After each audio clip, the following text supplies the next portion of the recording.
Amém? Ó, o Luciano mostrou até um versículo aí semelhante, né? Mostra aí, onde está? Mateus 5. Do endemoniado de Gadareno, também dois casos que são... É Mateus 8, versículo 28. Lá fala de um endemoniado e do outro passagem fala de dois.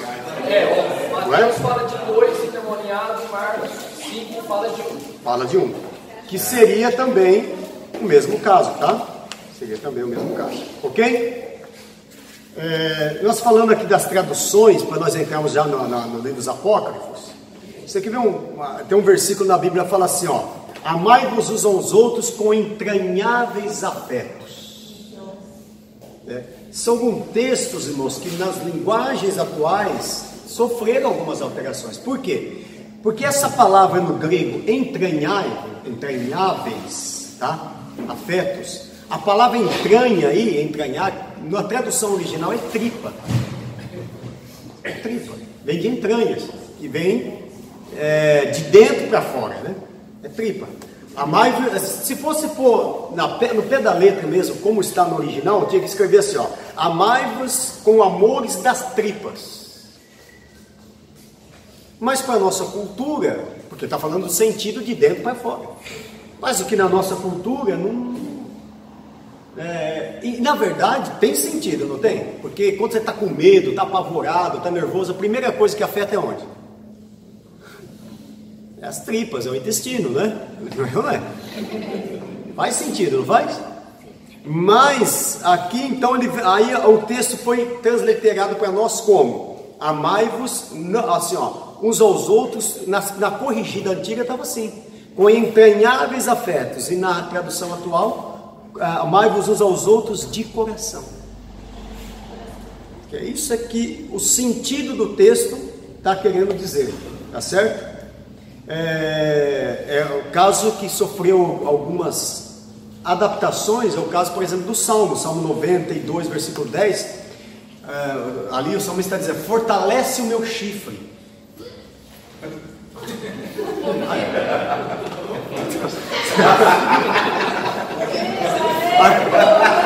Vocês estão rindo? Já estamos tudo desse jeito. Porque era o óleo que estava dentro do chifre, era isso? Não é isso aí. Eu tinha gostado da Ucrânia. Diz assim, mas aí foi mudado o texto, mas o meu chifre exaltará, né? Exaltará o meu chifre. Porque chifre fala do que na Bíblia? De força. Está falando de força, de poder. Ele fala do unicórnio, né? Então está falando de força, tá? Bom, mas vamos entrar aqui nos apócrifos, que é realmente agora o tema aí que nós vamos fazer um resumo. Ali, irmãos, a partir da página 99 aí, você vai ver detalhadamente sobre os livros apócrifos, ok? Aqui, ó, a partir da página 99, todos os livros apócrifos estão aí, o que cada um deles fala, aonde estão as suas heresias, a respeito deles, tá? O seu conteúdo, inclusive os da Bíblia Católica, né? Os apócrifos do Antigo Testamento, do Novo Testamento, tá? Estão todos eles detalhados aí. E por que também os livros desaparecidos e outros apócrifos? E por que ele não está na nossa Bíblia? Nós vamos estudar agora. Bom, nós entendemos então que cânon quer dizer o quê? Vara de medida. E os livros que estão na Bíblia Católica, eles são chamados de deuterocanônicos. Eles falam que os novos canônicos, que são quantos livros, esses livros apócrifos que os católicos acrescentaram na Bíblia? 7, tá? Agora, vamos saber o porquê certinho que esses livros foram colocados na Bíblia. Lembra que ano? Mais ou menos lá para o ano 1500, na época de quem? Na época de Martinho Lutero. Por que eles colocaram? Porque Martinho Lutero começou a mostrar que a Bíblia estava certa, que as indulgências estavam erradas, E como eles não tinham base para se defender, fizeram o que? Pegaram esses 7 livros e incluíram na Bíblia para poder dar um pouco mais de respaldo para eles. E isso foi chamado até, esse concílio que eles fizeram, que colocaram esses 7 livros, foi chamado de concílio antiprotestante. Antiprotestante. Justamente para protestar o que Martinho Lutero estava protestando. Então Martinho Lutero foi lá e protestou. Ele falou: e agora? A gente não tem base, a gente não tem como se defender, a gente não tem como. Então vamos colocar esses livros aqui, porque esse livro fala sobre o purgatório.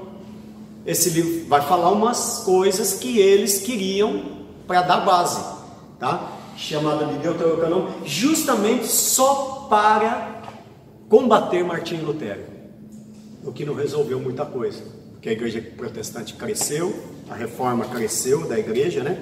E como é quem era esse concílio que fez isso? Lá em Roma, né? Lá em Roma, chamado Concílio de Trento. Tá? Foi o Concílio de Trento que colocou esses 7 livros. Lembra quais são? Vamos ver, vamos lembrar eles aí. Judite, quem mais? Macabeus. Primeiro, segundo Macabeus. Qual mais? Aquele que parece Eclesiástico, não é? Eclesiásticos. Qual mais? Judite já está ali. Qual mais? Tobias. Sabedoria. Tobias, sabedoria. Tobias, Judas. sabedoria. Ó, 1, 2, 3, 4, 5, 6, falta um. Judas. Sabedoria. Tá? São 7 livros, ok? Então aí falta um. O livro de Judas. Não. Não. Baruque. Esse Baruque é o mesmo de Jeremias ou não? Não. Então são 7 livros que a Igreja Católica acrescentou, porque eles conseguiram daquela salada dos 140 lá, o que deu para salvar foi isso aqui. Mas na minha Bíblia Católica lá, que eu tenho uma lá, mas tem o livro de Judas, não rolou? Tem o livro de Judas na nossa também. Ah, tá. Na nossa Como é também. também não entra aí nessa qualificação? Quem é esse Judas, inclusive? Esse Judas era irmão de Tiago, que era irmão de Jesus, tá? Ok? Irmão de Jesus e irmão de Tiago, que escreveu o livro de Judas. Então lá na primeira tradução lá do Wycliffe, não existia. Não existia. Foi em 1500, eu acho que tem a data até exata aqui, ó. 1545. Em 1545, que foi incluído. Até aquela época, nem a Igreja Católica aceitava esses livros. E aceitaram por causa de Martinho Lutero, por causa da reforma. Aí falou: não, nós temos que fortalecer o que a gente defende. Vamos embutir esses livros então. E você vai ver agora por que esses livros, até essa data de 1545, a própria Igreja Católica não aceitava e só foi aceitar pelo Concílio de Trento. Por causa disso, porque é aí que apareceu Martinho Lutero, tá? E aí que eles resolveram, então, foi uma reforma anti-reforma. Deu para entender? Teve a reforma protestante e fizeram uma reforma anti-reforma. Bom, vamos lá.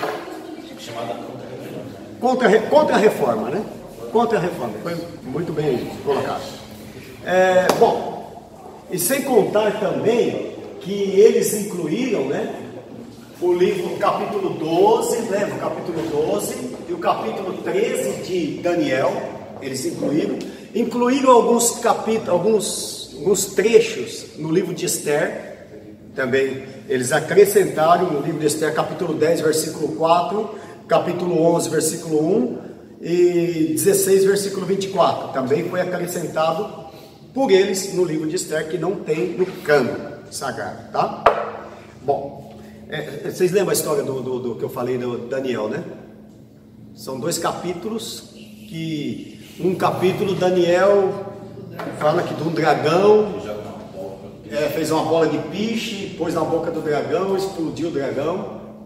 E a outra que perguntaram para Daniel, né? Eles falavam que os deuses estavam comendo os alimentos, e Daniel falava que não eram os deuses. Aí ele quis provar, colocou tipo um pó no chão lá, uma serralha lá, sei lá, um pó de madeira, alguma coisa assim, e fez um buraco. Eles entravam por aquele buraco e colocavam os alimentos ali, tiravam os alimentos, e Daniel então fez aí eles pisaram lá e ficou a marca dos pés deles. E aí essa história que eles contam, e outras histórias como essa, né?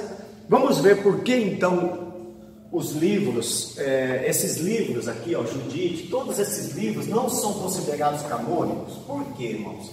Por que eles não aceitam, nunca foram aceitos até o ano de 1545? Um dos motivos, vamos pegar o livro de Tobias. O livro de Tobias, esse livro aqui de Tobias, um trecho dele diz o quê? Olha o que diz o trecho, capítulo 5, versículo 19, capítulo 5, versículo 15 a 19. O que aparece nesse texto? Um anjo mentindo. O anjo mente nesse texto aqui. Quer ver? Ó? E o anjo disse: eu conduzirei e te reconduzirei. Tobias respondeu: peço-te que me digas de que família tu és, de que tribo tu és. E o anjo Rafael, aqui aparece o nome de um anjo chamado, aí que vocês veem aquela história do anjo Miguel, Rafael e Gabriel. Rafael aparece daqui. Disse-lhe: por que procura? Por isso que a gente não aceita o Rafael, porque ele é mentiroso, entendeu? Não é que aceitar um camarada que é mentiroso. Anjo mentiroso, irmão. Pega aí. A Bíblia fala que Deus odeia mentira, que o diabo é pai da mentira. Como é que um anjo volta para o céu? Tá? Mentira. Vamos lá. O anjo Rafael lhe disse: procura saber a família do mercenário, ou do mesmo mercenário que vá a teu filho, mas para que te ponhas em cuidados, eu sou Azarias, filho do grande Ananias. Rafael, que é o anjo ali, falou que ele chama como? Que o nome dele era Azarias, filho do grande Ananias. E Tobias respondeu: tu és de uma ilustre família.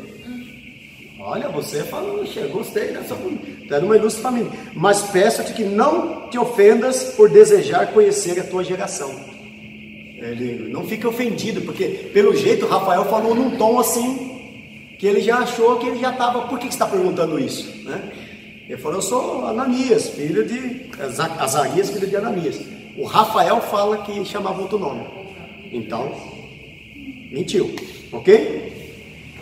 No livro de Tobias, também, nesse livro aí que está na igreja, incluído na igreja católica. Tem mais. Para a igreja católica, esses livros são considerados livros de inspiração divina. Esse que é o pior. Se eles dissessem é só um livro apócrifo, tudo bem. Mas para eles, esse Conselho de Trento incluiu esses livros considerando-os livros canônicos, livros divinos, inspirados por Deus. Esse que foi o maior problema.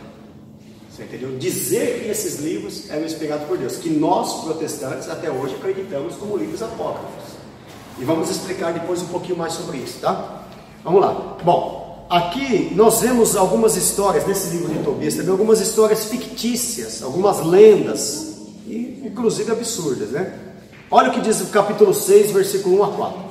Partiu, pois, Tobias, e o cão o seguiu. Um cão segue Tobias. E parou na primeira pousada junto do rio Tigre. Okay? E saiu a lavar os pés. Aí tudo bem, né? Aí tudo bem. Foi com o cão, foi lavar os pés. Tá? Aí vem o problema agora. E eis que saiu da água um peixe monstruoso, tá? Para o devorar. À sua vista, Tobias, espavorido, clamou em alta voz, dizendo: Senhor, ele lançou-se em mim. Um peixe caiu em cima dele, tá? E gritou apavorado. E o anjo disse-lhe: pega-lhes pelas guerras e puxa-as para ti. Parece aquela historinha de herói. Hollywood, irmão, esse Hollywood vê essa história. E tendo assim feito, puxou para a terra e começou a palpitar os pés, por seus pés. Então, outra coisa no livro de Tobias que é... Ele crava o Senhor, depois ele pega um mês de pedaço. né? O livro de Eclesiásticos, pegar o livro aqui, vamos pegar uma... Cachorro mordeu o rabo do peixe. Oi? Cachorro mordeu o rabo do peixe. Então, o cachorro fica até grilando, não sei por que o cachorro entrou na história. O cachorro não tem nada a ver com a história. Eclesiástico diz que, olha o que o livro de Eclesiásticos diz. Isso é bom a gente saber, para a gente, por que, né? Lá diz que você, se você negar, que você deve negar pão ao teu inimigo. Se o teu inimigo pedir pão, você não pode dar pão para ele. Isso bate com a palavra de Deus?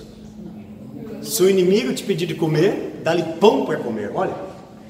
Então, veja bem, irmãos, aí que eu falo o problema da contradição com a palavra. Deus falando duas coisas. Por isso que a Bíblia diz que a palavra de Deus, ela não se contradiz. É nisso que ela não se contradiz.